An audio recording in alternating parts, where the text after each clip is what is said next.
esse ano, todos os nossos trabalhos estão girando em torno da perspectiva da diversidade cultural e movimentos sociais, desafios para a consolidação da ciência a serviço da sociedade. Na noite de hoje, nós temos uma mesa redonda, um colóquio, uma conversa, pelo menos foi isso que eu propus para a convidada, em torno da diversidade cultural, movimentos sociais e as questões étnico-raciais.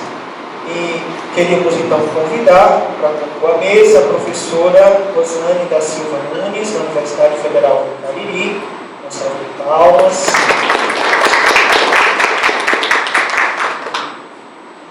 A professora, pode ficar à vontade, pode sentar.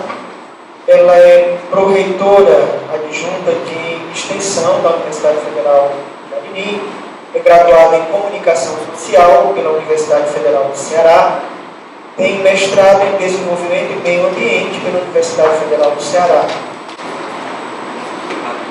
Boa noite. Eu preparei aqui alguns slides só para puxar o debate, tá? Para a gente poder começar aqui o nosso bate-papo. Liga aí, do lado. Do lado, aí, se liga. Quando eu recebi o convite para falar aqui sobre diversidade cultural, eu logo pensei que a gente está falando, na verdade, de direitos humanos. Tem tudo a ver com direitos humanos. Então, a proposta aqui é que a gente, enfim, converse um pouquinho sobre diversidade cultural, direitos humanos e educação, a relação entre essas três esferas. Tem alguma... Acho que antes de tudo, a gente, para falar sobre isso, eu queria convidar você para fazer uma reflexão sobre a nossa época. 2015, como que hoje, no século XXI, estão vivendo as sociedades, do ponto de vista geopolítico, ético, porque ao longo dos últimos 100 e poucos anos, século XIX, mais exacerbadamente do século XX, a gente viveu um período de muita transformação, não é verdade? Muito acelerado, não é? Assim, a sociedade industrial, a pós-industrial, trouxe verdadeiras revoluções. E a gente fica pensando, a gente vive um momento de muitas mudanças. Mas mais do que isso, muitos sociólogos, filósofos, enfim, pessoas que se debruçam sobre as sociedades, dizem que nós vivemos uma mudança de época, na verdade. Alguns dos mais vistos chamam de uma nova era. Nós vivemos uma mudança de época. E essa mudança de época, ela traz muitos conflitos. Porque aquelas pessoas que querem manter o status quo, que querem manter as coisas como estão, elas se incomodam muito com os grupos que querem modificar esse estado de coisas. Então, eu gostaria primeiro de convidar você para fazer essa reflexão. Quando a gente fala em diversidade cultural, quando a gente fala em direitos humanos, nós falamos em uma mudança de época. Nós vivemos uma mudança de época. E essa mudança de época, ela vem sendo analisada por organismos internacionais, por uma série de espaços que começam a perceber que a diversidade cultural, ela não é um acessório, não é um capricho, ela é uma questão de justiça social. O PNUD, Programa Nacional de Desenvolvimento Humano, ele reconheceu as lutas identitárias como uma questão de justiça. O que a gente quer dizer com isso? Que a diversidade cultural, o direito a ser quem se é, com toda a sua historicidade, com toda a sua peculiaridade, é uma questão de justiça. Por isso está dentro dos direitos humanos. E essa questão de justiça, ela se dá muito na emergência de uma nova cidadania. Então, quando a gente fala também de diversidade cultural, direitos humanos, a gente precisa também refletir sobre o que é ser cidadão. Campling, ele dizia que ser cidadão, ele não dizia isso, mas ele analisava que a sociedade vincula ser cidadão ao consumo. Você é cidadão na medida em que você tem poder de compra. É o direito do consumidor, né? Se você não tiver poder de compra, você perde muito em cidadania. E os conceitos de cidadania ele foi mudando ao longo dos séculos. Antes, cidadão era aquele que participava da Ágora, né, na Grécia. Cidadão era aquele que... as mulheres não eram cidadãs. Os negros, os analfabetos, são os brancos e homens brancos, ricos, eram cidadãos. E a coisa foi melhorando, né? E aí a cidadania começou a ser vista do ponto de vista burguês. É aquele que pode comprar, é aquele que tem bens. E assim por diante. Nessa época que a gente está vivendo, claro que não é de uma hora para outra, que é ao longo dos últimos anos, no último século principalmente, existe a emergência de uma cidadania coletiva. Uma cidadania ativa e planetária. Porque a gente vive em uma sociedade de reis, né? Sociedade do conhecimento da informação. Então, eu ser cidadão hoje, eu estou me relacionando com pessoas de outros estados, países, que pensam como eu sobre cidadania também. Então, toda essa rede que está aí vinculando pessoas de diferentes culturas na sociedade, forma o que a gente chama de cidadania planetária. Essa cidadania planetária está muito vista no que a gente chama dos movimentos de resistência global. Alguém conhece um exemplo clássico? O Greenpeace. Conhecem o Greenpeace?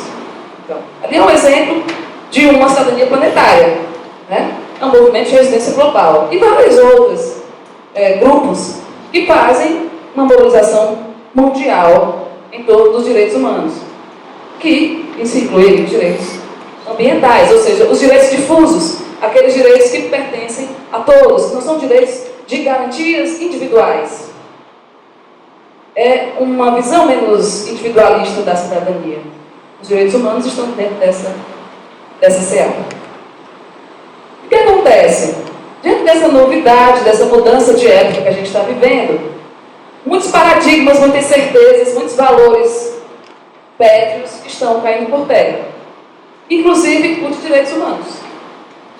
Tá? Essa concepção de direitos humanos, ela remonta a um período de modernidade. Né? Uma sociedade industrial, pós-industrial, um período de modernidade. Igualdade, fraternidade, liberdade, são valores dos direitos humanos. Ok, ótimo, bacana. Só que a gente vive um momento hoje muito interessante de repensar esses direitos humanos. Direitos humanos não é somente você dar igualdade, é você reconhecer as diferenças. Essa é a virada do jogo, tá? As diferenças versus as igualdades. Boaventura Santos é um educador, um filósofo muito interessante que fala sobre direitos humanos e várias outras coisas. Tem uma frasezinha dele que eu não decoro frase, mas em suma, ele diz que a gente precisa lutar contra as desigualdades que nos descaracterizam e as diferenças que nos inferiorizam. Quer dizer, igualdade e diferença, é preciso uma articulação aí. Se eu sou diferente de você, se eu sou alguém que tem menos oportunidades na vida, é justo que eu tenha mais direitos em alguns momentos do que você. Isso é uma questão de justiça. E aí tem várias coisas, as cotas e várias outras coisas que é polêmico, né? Mas eu acho que a gente está aberto a discutir isso aqui também. Então, gente, essa aqui é a virada, a grande virada dos direitos humanos. Antes, no período moderno, os direitos humanos era você lutar por igualdade. Agora, os direitos humanos é você também lutar pela diferença, o direito a ser diferente, o direito à sua posição identitária, o direito à sua identidade enquanto povo, nação, tá? Raça, etnia, religiosidade, sexualidade, gênero. São esses os direitos humanos agora que estão muito emergentes. E isso, é claro, causa muita confusão, né? E aí essa confusão, Vera Kandal, que é uma professora, uma educadora da PUC do Rio, ela estudou muitas multiculturalidades, né? Na escola. E ela diz que a gente vive uma ambiguidade hoje, assim, entre a negação e a afirmação. O que quer dizer isso? Do ponto de vista jurídico, formativo, os direitos humanos, eles avançaram muito, muito, muito. Existem muitos códigos, muitas leis, né? Os programas. Então, há uma afirmação do ponto de vista normativo dos direitos humanos. Mas há uma negação do cotidiano dos direitos humanos. Tá? É o grande problema, essa ambiguidade. Eu afirmo na lei, eu afirmo nas normas, mas no cotidiano, na sala de aula, no meu bairro, enfim, eu nego esses direitos humanos. Tudo isso porque existe um fosso, existe um distanciamento imenso entre o que ela chama de indivisibilidade e exigibilidade. O que ela quer dizer com isso? Enquanto que os direitos humanos são indivisíveis, são acessíveis a todos, os mecanismos de exigência para que esses direitos humanos se efetivem são muito frágeis, são muito pífios. E aí o que a gente tem? No popular não sai do papel, né? Popularmente. Ou só funciona para alguns. É esse o problema. Então a gente avançou muito em direitos humanos, em diversidade cultural, em respeito dessa perspectiva de diversidade cultural. E cultura aqui a gente não fala somente do senso comum, em que a gente pensa mais nas artes, culturas, de todos os valores, costumes, crenças, né? De uma sociedade. Então a gente vive um momento muito difícil, como é todo momento de transição. Um outro paradigma que está em revisão, como eu já disse, são os próprios direitos humanos. Por exemplo, a Declaração Universal dos Direitos Humanos. Mas como assim? A Declaração Universal dos Direitos Humanos é um documento fantástico. É um documento muito legal. É um documento muito importante, historicamente, politicamente. Só que a Declaração Universal dos Direitos Humanos foi feita por quem?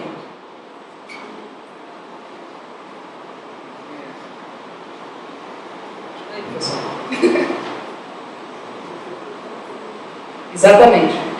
Foi feita pelos europeus. A visão como é que você fala em uma Declaração Universal dos Direitos Humanos com uma visão eurocêntrica? Se ela não aborda todas as nações, se ela não aborda todas as culturas, como que ela é universal? Ela não é universal. E aí, assim, a gente tem que pensar sobre isso, assim, até que ponto a gente não engole algumas coisas que a gente acha, é assim mesmo. Não, deve ser assim, é sempre assim. Por que a Declaração Universal dos Direitos Humanos são declarações da cultura europeia, ocidental? Né? Então, para você ver como a gente vive um momento muito interessante, muito rico, a própria Declaração Universal dos Direitos Humanos, que é a Carta Magna dos Direitos Humanos, está sendo posta em xeque agora. Por quê? Porque ela não contempla todas as culturas, todas as nações. Voltando a Boaventura Santos. É uma coisa que ele diz sobre isso. Essa questão, é preciso superar a universalidade, porque é preciso reconhecer as diferenças. Mas é também preciso superar o relativismo. Isso é importante. Por quê? Não, então assim, tudo é relativo. Dependendo da cultura, então tudo pode. Que é a questão da ética, né? Então, esse relativismo também é muito perigoso. O que ele sugere é que a gente supere essa homogeneização cultural de direitos humanos, mas supere também essa relativização de tudo. Porque se pode tudo, se tudo é relativo, tudo pode, né? Então é complicado esse tipo de coisa. É um debate mais aprofundado que a gente teria que ter sobre isso. Mas nesse momento eu acho que vale só a gente refletir que culturas padronizadas, comportamentos padronizados, pensamentos padronizados estão sendo postos em xeque nessa nova era. Vocês devem estar acompanhando aí todos esses conflitos étnicos, religiosos, no mundo inteiro, e aqui no Brasil também.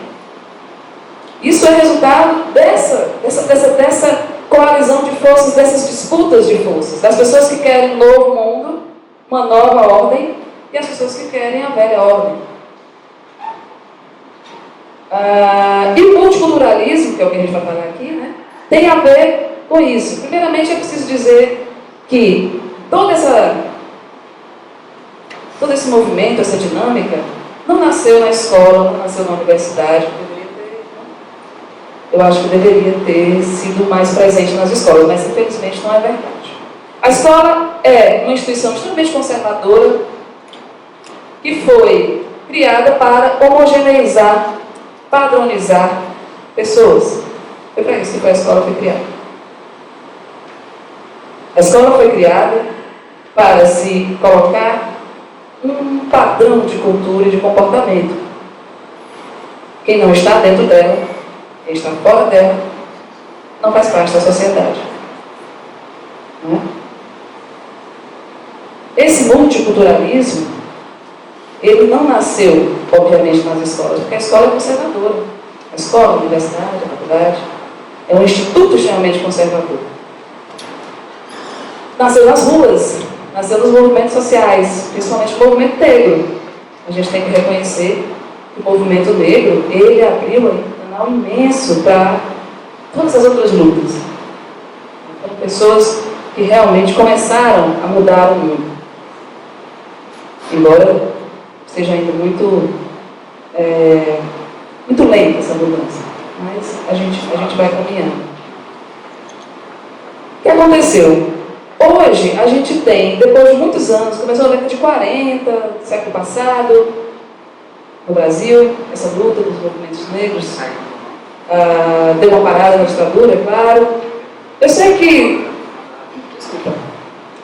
na escola, só foi reconhecida na década de 80. Foi quando as culturas afro-brasileiras vieram para o currículo das escolas. Para você ver o tempo, né? E a dívida que a gente tem, histórica, com a cultura que é nossa. A cultura negra também é nossa. Então, esse multiculturalismo demorou muito a acontecer nas escolas, mas está acontecendo. No Brasil, assim como também em outros países, Estados Unidos, Canadá, Espanha, o multiculturalismo nasceu com as chamadas escolas bilíngues. Né? As escolas que trabalhavam os imigrantes, os mexicanos e os americanos aqui. As escolas bilíngues existem no sul do país, né? Os filhos dos descendentes dos europeus, tudo. Então, esse respeito ao multiculturalismo, às diferenças, começou com a questão das diferenças entre nações. E foi avançando, até chegar onde nós estamos. Vera Kandal, que eu já citei, ela classifica essa multiplicidade de culturas na escola de 3 focos, tá, gente? Eu quero ver se vocês identificam isso em algum momento da vida de vocês. Existe a classificação do multiculturalismo assimilacionista. Tá? O que é isso? Isso aqui dentro da escola, e no mundo todo, na sociedade, mas a gente vai trazer para a escola. A escola que eu digo instituição educacional, faculdade, universidade, escola, etc. O multiculturalismo assimilacionista funciona assim. Eu tenho um padrão hegemônico de cultura. Tá? E você vem de outras culturas, outras religiões, outras orientações sexuais, outros gêneros. Tá? Aí assim, esse aqui é o padrão hegemônico, mas você pode participar, tá? Você pode conviver conosco. Mas você vai ser assimilado por mim. A sua cultura vai ser assimilada pela minha. Que é o que a gente chama de aculturação. Já viram isso em algum lugar? Sim, né? Aos montes. A história do Brasil é quase toda de aculturação. Tem um outro tipo de multiculturalismo que já é um pouquinho assim, um passo à frente, que é o diferencialista. Como é que é essa classificação? O multiculturalismo diferencialista, ele aceita as diferenças, convive com elas, mas ele não integra as diferenças. E aí se criam as famosas panelinhas, né? Os guetos. As escolas que vocês estudaram aqui na universidade tem gueto? Sim, não? Sim, né? Pois é. Esses guetos são reproduções da sociedade. O multiculturalismo, na verdade, nada mais é na escola do que um reflexo da sociedade. Então tem o bar do Play, né, da Patricinha, tem o bar do Maluco, não sei, essas coisas, né? que vão rotulando as pessoas. Por que o maluco não pode estar lá? Né? Então, assim, a sociedade vai fazendo esse multiculturalismo diferencialista, mas, de certa forma, um pouco melhor do que o assimilacionista. Tá? Por quê? Porque, pelo menos, ele reconhece as diferenças e, de certa forma, é uma sociedade que convive com essas diferenças, desde que essas diferenças não aflorem muito, que é a chamada tolerância. O multiculturalismo diferencialista é a sociedade da tolerância. Tolerância é legal? Pode falar, meu povo. Sim? A palavra tolerar. O que é tolerar? Suportar. Exatamente. Eu suporto, eu aguento você. Desde que você não me incomode. É. Muito diferente de aceitar, de integrar. Eu tolero você. Mas, por favor, não me venha com essa coisa de macumba que não. Eu tolero você, mas não vai beijar um homem não, nem vai beijar uma mulher, porque não pode. Eu tolero você, mas você fica quietinho no seu canto. O multiculturalismo diferencialista é isso. Mas é uma mudança, porque pelo menos ele me impõe, né? Todo mundo tem que ser igual. E existe o top, que é o intercultural. Tá? O multiculturalismo intercultural é o ideal dessa nova época. O multiculturalismo intercultural é justamente isso de você integrar as diferenças culturais. O ecumenismo na religião, dentro disso. Tá? E assim por diante. Quando a gente fala em diversidade cultural, direitos humanos, a gente está buscando isso, a interculturalidade. É você conseguir integrar todas as formas, todas as posições identitárias. Não é você suportar, é você ter como igual. Tá? Não é melhor nem pior. É um direito. É uma questão de justiça social. Bom.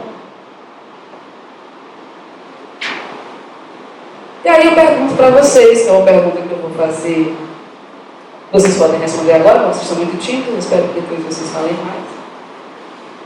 O que fazer nas instituições de ensino superior para buscar a interculturalidade? O que fazer na faculdade para se alcançar a interculturalidade cultural? Sem problema algum. Mas para que isso aconteça, como o colega falou, precisa incentivar. Esse incentivo pode vir de maneira pontual, na sala de aula, num projeto de extensão, num projeto de pesquisa, numa disciplina específica. Tá? Mas para ela funcionar mesmo, ela precisa estar em toda a instituição.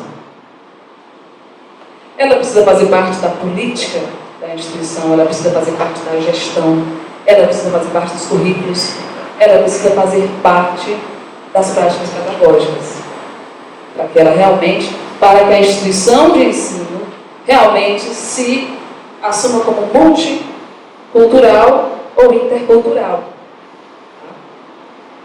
Agora, essa posição dificilmente vai surgir dos gabinetes dos professores, viu? Não é verdade? Por quê? Porque existem várias diretrizes do MEC que colocam conteúdos programáticos nas disciplinas que o professor tem que seguir. Né? Ele tem que seguir aquele conteúdo programático. Né? Está na ementa, está no conteúdo programático e tal. Muitas vezes não dá tempo. Você é de qual curso? Sistemas. Dificilmente você vai falar sobre diversidade cultural, porque é algo mais nas exatas, né? Você é de qual curso? Também. Vocês todos são muito. Olha a panelinha. Pessoal lá de trás, qual é o teu curso? Meu Deus, tem alguém do outro curso? Psicologia. Serviço social. Então, esses cursos têm um pouquinho mais de abertura para trabalhar essa questão da multiculturalidade, da interculturalidade. Vocês já não têm muito.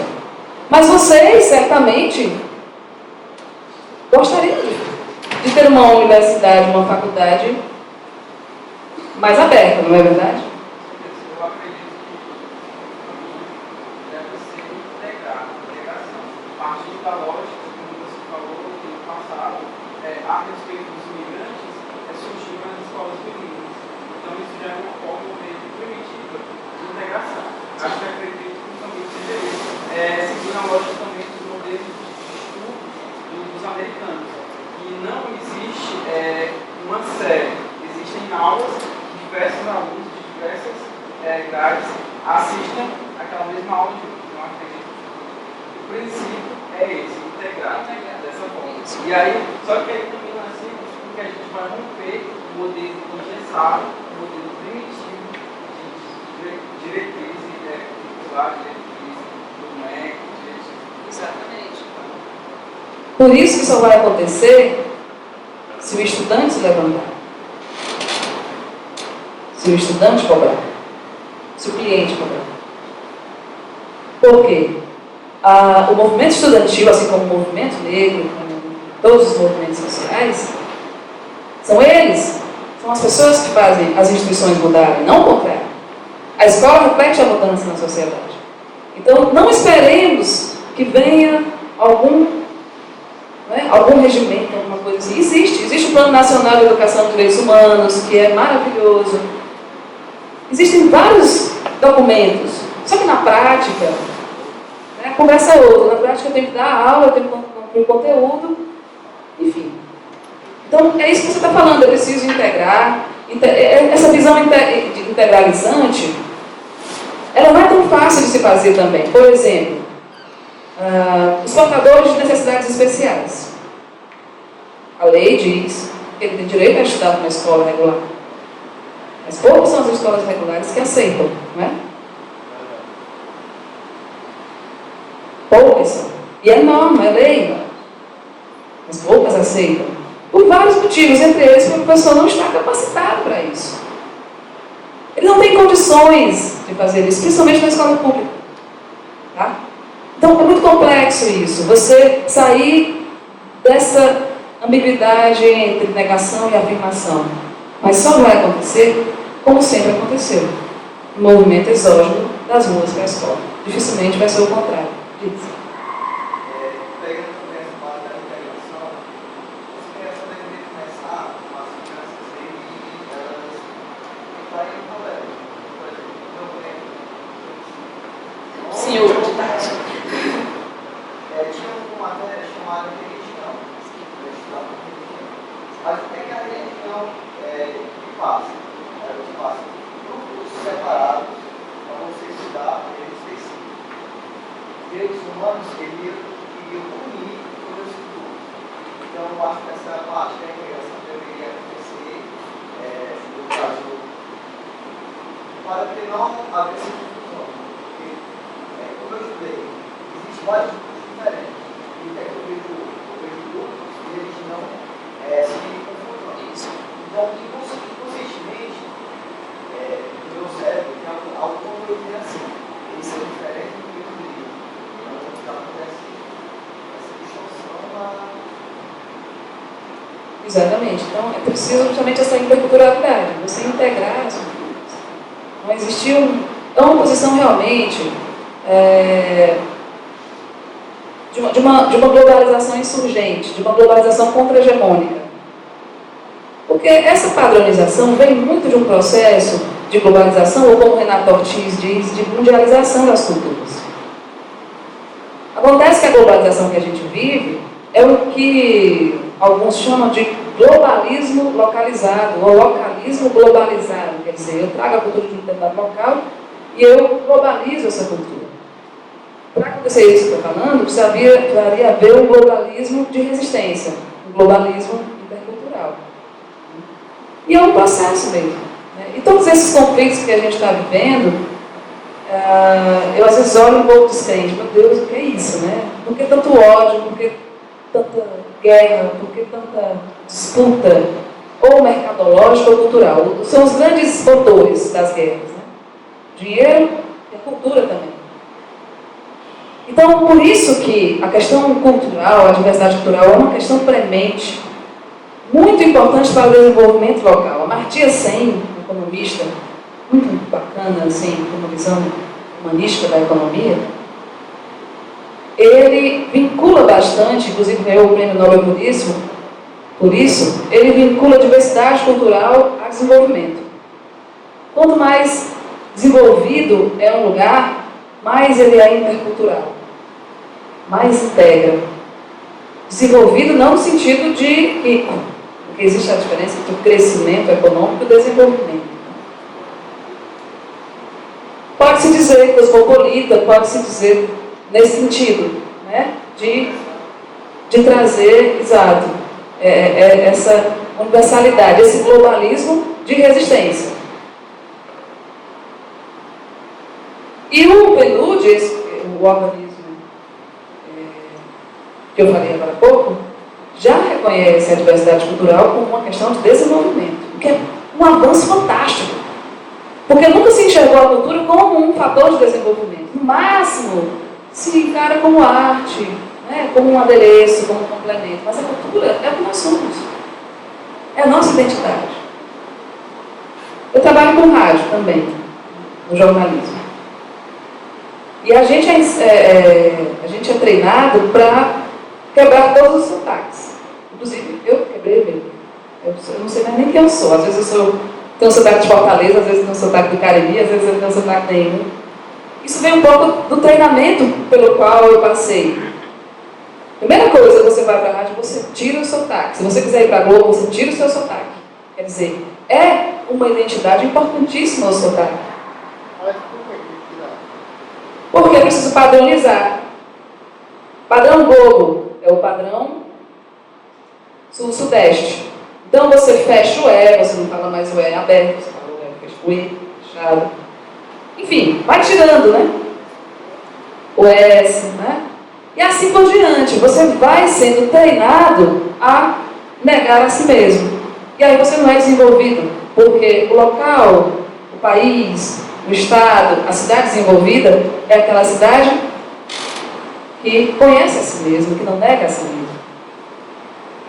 Pode olhar no Nordeste, os estados mais desenvolvidos são os que respeitam mais a sua história e a sua cultura. No Brasil todo, no mundo todo. Tá? Por isso essa questão é tão importante. Por isso eu achei tão legal quando o Marcondes disse: vamos discutir diversidade cultural? Vamos, porque isso talvez seja o assunto prioritário na agenda mundial. É a diversidade cultural. Voltando aqui para a escola, né? Universidade, na faculdade. Acabei de falar que o Plano Nacional de Educação e Direitos Humanos é um documento que foi publicado em 2007, demorou uns 4 anos para ser elaborado. O grupo interministerial também teve participação dos movimentos sociais. É um documento muito interessante. Dá umas ações programáticas em várias áreas, não só na universidade, mas nos espaços não formais de educação. O que são esses espaços não formais de educação? Onde se aprende além daqui, da universidade?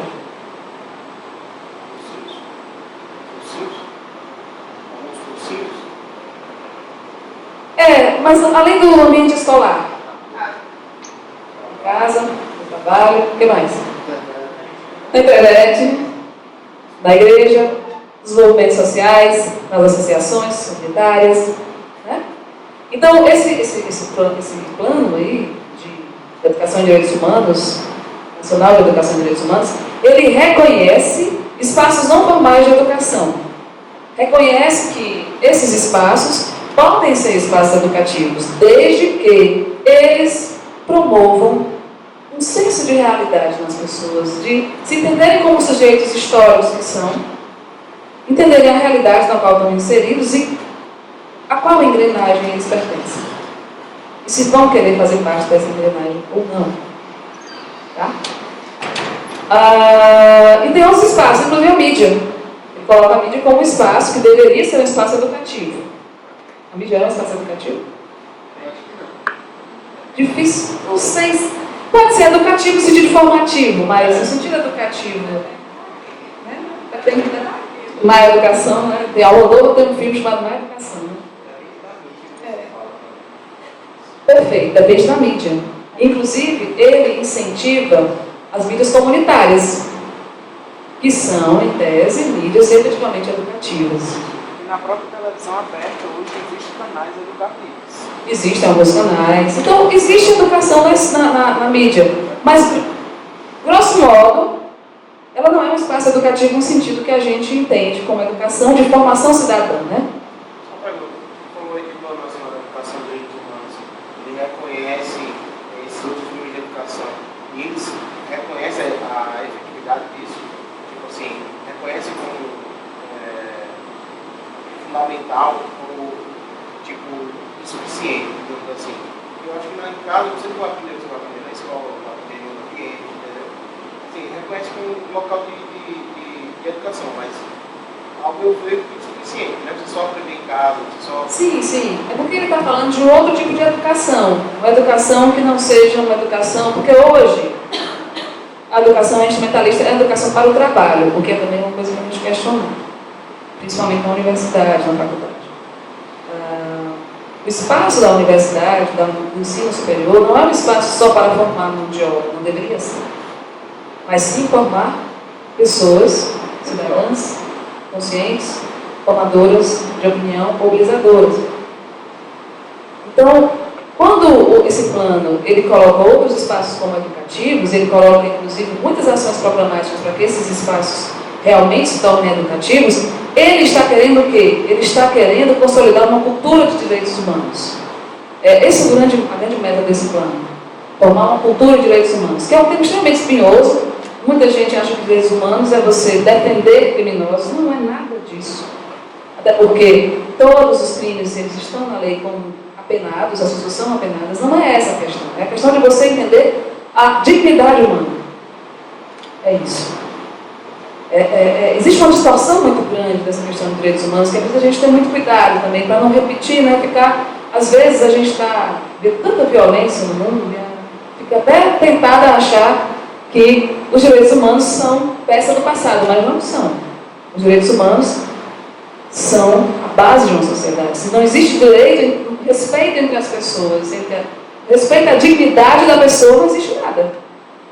Nada. Não sobra mais nada. Se você não respeita a pessoa, não sobra mais nada. Não importa quanto você ganha, não importa o que você faz, se não há o respeito. Você está do seu lado.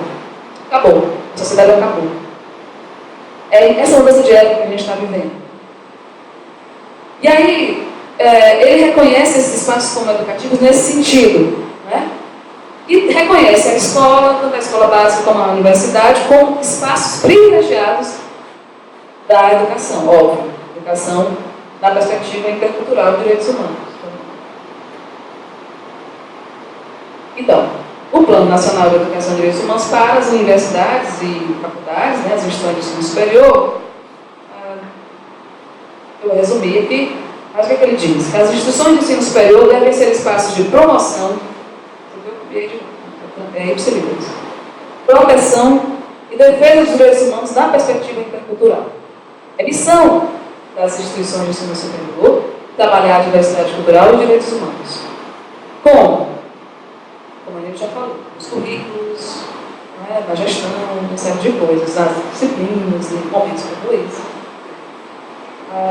A articulação com órgãos gestores, prefeituras, secretarias de Estado, ministérios, e no que a gente chama dos pilares do ensino superior, que são a pesquisa, o ensino e a extensão. A sala de aula, que é o ensino, a pesquisa, que também se reflete no ensino, e a extensão, que também tem uma relação com o ensino. Eu grifei extensão porque é a área a qual mais me dedico. Né? E aí eu vou falar rapidinho aqui, está terminando, viu? Sobre como é que a extensão se situa aí nessa questão da diversidade cultural e direitos humanos. Existe um espaço chamado FORPROEX, que é Fórum de Pró-Reitores de Extensão. Ele tem mais de 30 anos de existência e fez muita coisa boa na extensão. Mas eu acho que eu vou começar do começo. O que é a extensão universitária, né? vocês entendem por extensão universitária?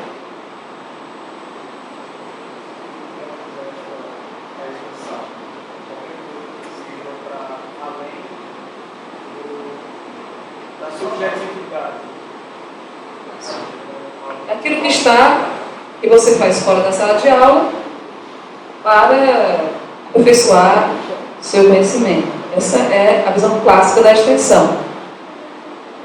Só que tem uma novidade. O Plano Nacional de Educação, o novo plano, que não é o Direitos Humanos, é o plano geral, ele determina que todas as instituições de ensino superior devem ter pelo menos 20% de seu conteúdo, a matriz curricular, na extensão. O que isso significa? Que você não vai mais fazer a extensão como um complemento.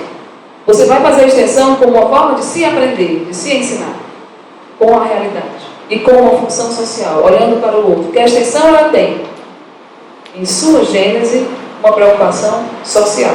É você voltar o seu curso, todo e qualquer curso tem um lado social. Não é verdade? Não é porque você é das exatas que você não tem. Claro que tem. Aliás, vocês têm pra caramba, né? Sistemas de informação. A gente vive nessa sociedade de rede. Então, gente, a extensão universitária, ela já está sendo vista, aí eu vou lá para o terceiro tópico, como um modo de aprender a partir da troca de saberes, que é a interculturalidade. Eu aprendo com o outro. Porque antes de a gente ver extensão, no século passado, eu saio da universidade, eu vou para a comunidade ensinar o agricultor, bichinho, a plantar, ensinar a artesã, coitada. Não. A extensão, hoje, ela é vista como uma forma de eu vou lá aprender com ele.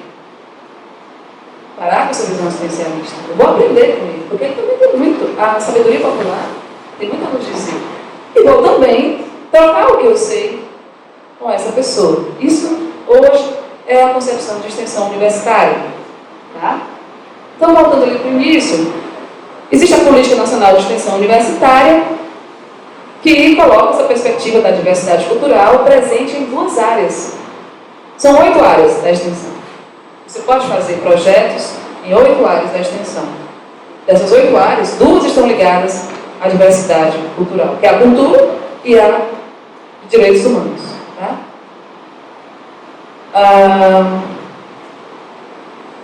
Vou falar um pouco da Universidade Federal do Cariri, como é que a gente está fazendo extensão. Nós possuímos cerca de 100 ações de extensão atualmente, nas 8 áreas, e com 80 bolsas, 80 bolsistas nós temos de extensão. Na área de direitos humanos, eu coloquei alguns projetos. Tem um chamado Rugby nas Escolas, que é um projeto de acessibilidade, de inclusão de pessoas com deficiência motora no esporte. E também para driblar, né, como ele diz, evitar o trabalho infantil. Tem um outro projeto muito bacana, que é de formação de conselheiros em alguns públicos, chamado Escola de Formação Cidadã do Cariri. Na área de cultura, eu trouxe esses 3 pela amplitude. Tem o Mapeamos, que é um projeto de mapeamento de espaços da cultura popular, tem muito a ver com a diversidade cultural. Os diálogos sobre o patrimônio, que é você conhecer sua história, que também é diversidade cultural, cultura, a sua cultura, quanto região do Cariri. Esse projeto é desenvolvido em Pó, uma cidade linda, tem toda uma área lá de preservação do patrimônio. E tem um projeto Cinema Brasileiro Contemporâneo, Direitos Humanos e Meio Ambiente, que é uma espécie de cine debate. A partir de filmes, documentários, eles vão debatendo nas escolas direitos humanos e meio ambiente. Tá? Eu trouxe aqui alguns exemplos de projetos que a gente participou, só para a gente, enfim, ilustrar. Os princípios desses projetos que eu vou mostrar para vocês rapidinho são os seguintes. Protagonismo estudantil. Por quê? A extensão não existe sem protagonismo estudantil. É o estudante o protagonista, não é o professor. O estudante é o ator principal. É ele que tem que trazer a mudança, é ele que vai buscar, é ele que faz. O professor ele só orienta. Então ele é protagonista. A valorização do saber popular a formação cidadã do estudante e a aplicação de conhecimentos no mundo real. Porque às vezes a gente, né, a universidade e a faculdade parece um holograma, né? Não é real.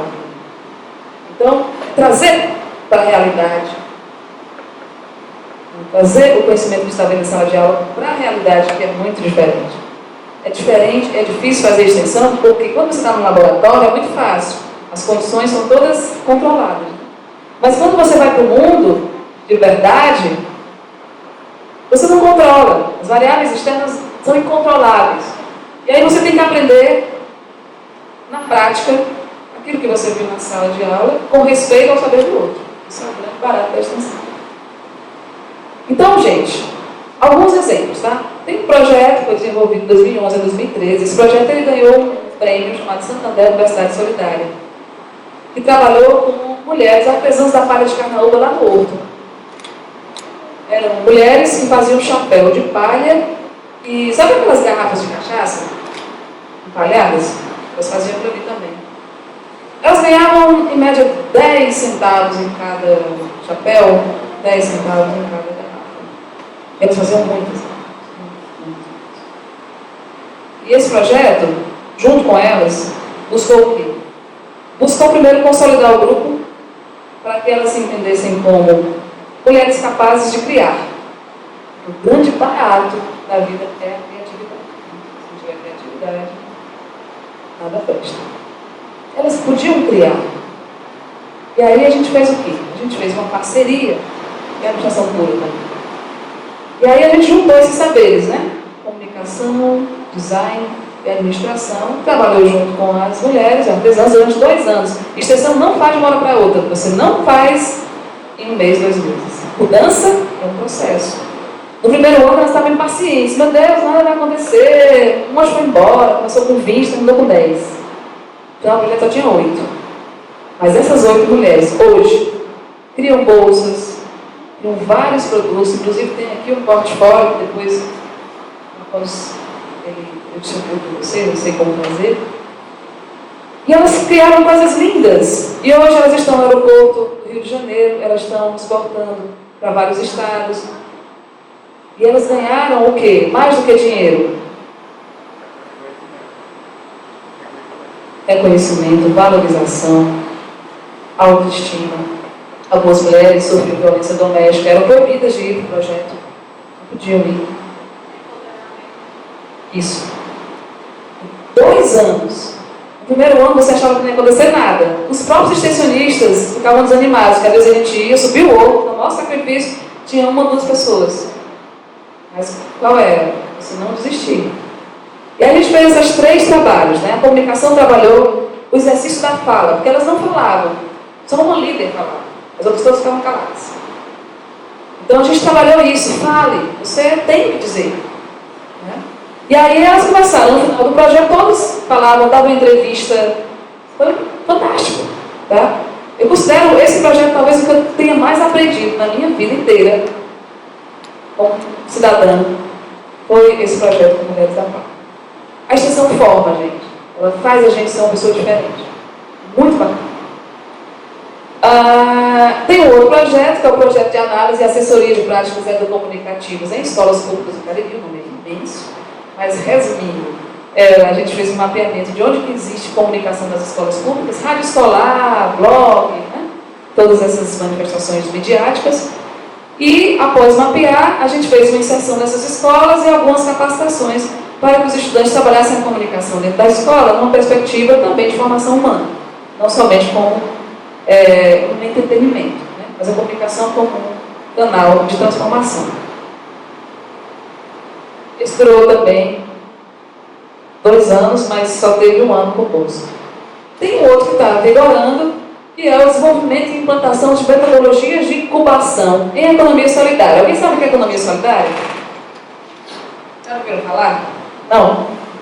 Economia solidária é uma proposta diferenciada de economia. Está dentro dessa perspectiva da nova ordem, onde as pessoas elas se baseiam pelo princípio da cooperação. Não existe uma concorrência, eu não quero derrubar você, eu quero crescer junto com você. Por exemplo, as feiras agroecológicas, né? E vários outros espaços, catadores, material reciclado, as associações, podem ser espaços de economia solidária. Quer dizer, é uma forma de você, as cooperativas, é uma forma de você conseguir renda de uma maneira coletiva, cooperativa. É uma nova lógica da economia. Tá? Então, esse projeto, ele trabalha com vários públicos. Trabalha com catadores de material reciclado, trabalha com agricultores familiares agroecológicos, trabalha com artesãos, trabalha com alguns estudantes em escolas também. Tá? E ele está sendo tocado até agora. A ideia na área de agricultura é formar uma rede de feiras agroecológicas, porque os agricultores familiares são totalmente esquecidos. Acontece que mais da metade do que a gente come vem da agricultura familiar, porque o latifúndio é para exportação. Café, soja, laranja, essa coisa que a gente exporta. Quem planta o feijão com arroz mesmo é o agricultor familiar. E mais da metade da nossa cesta vem da agricultura familiar. Mas ninguém lembra deles. Ninguém lembra deles. E aí, são seres invisíveis, porque a gente só vê a cidade, né? O rural não existe mais. Esse projeto, a Voz da Juventude no assentamento 10 de abril, que é isso. Ele quer justamente trabalhar com os jovens de assentamentos rurais, um assentamento rural chamado 10 de abril, não sei se vocês conhecem, lá no Crato. Esse assentamento é maravilhoso. Por quê? Ele está num lugar onde aconteceu o Caldeirão. Caldeirão? Lembra Caldeirão? O que foi o Caldeirão?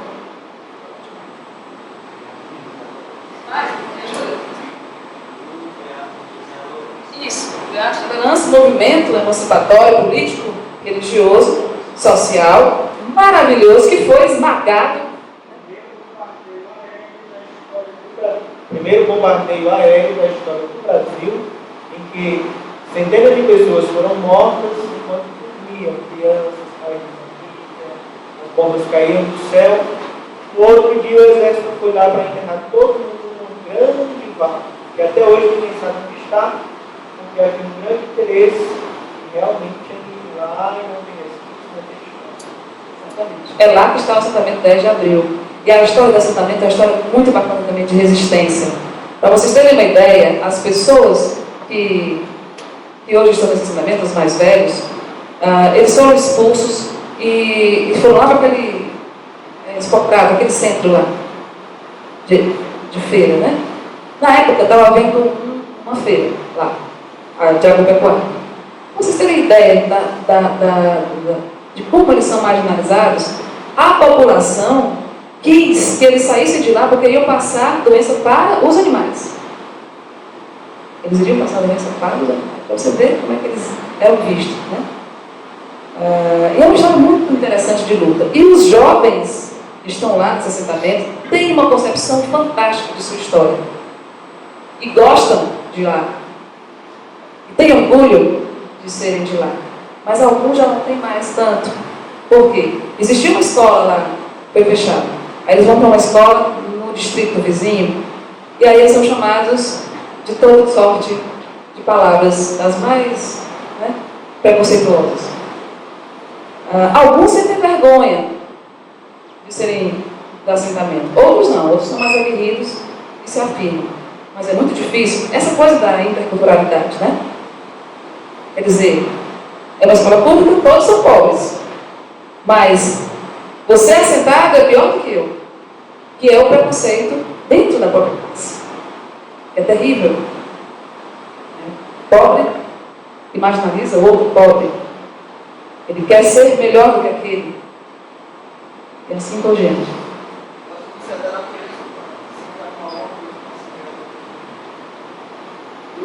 Da natureza, eu acho que talvez mais cultural. Eu não sei se da natureza humana. Não sei, eu não saberia dizer. Mas realmente nós temos essa tendência, né?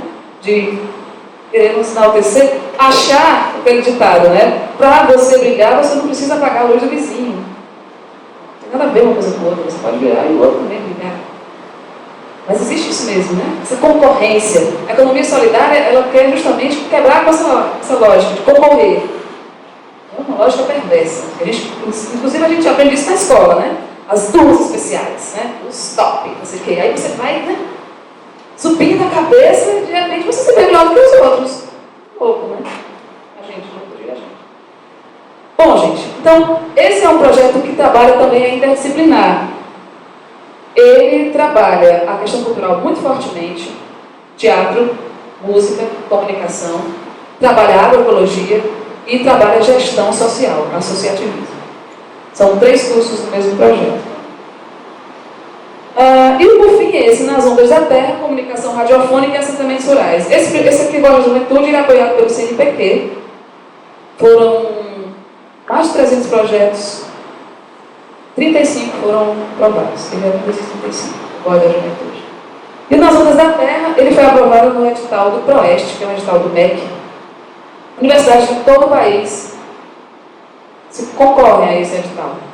E esse projeto, ele foi aprovado. Não porque ele é maravilhoso, não, porque eu sou linda, não. É porque esse é um tema que interessa nessa nova era. Tá? Dar visibilidade a quem não é visível. Porque o que a mídia não faz, né?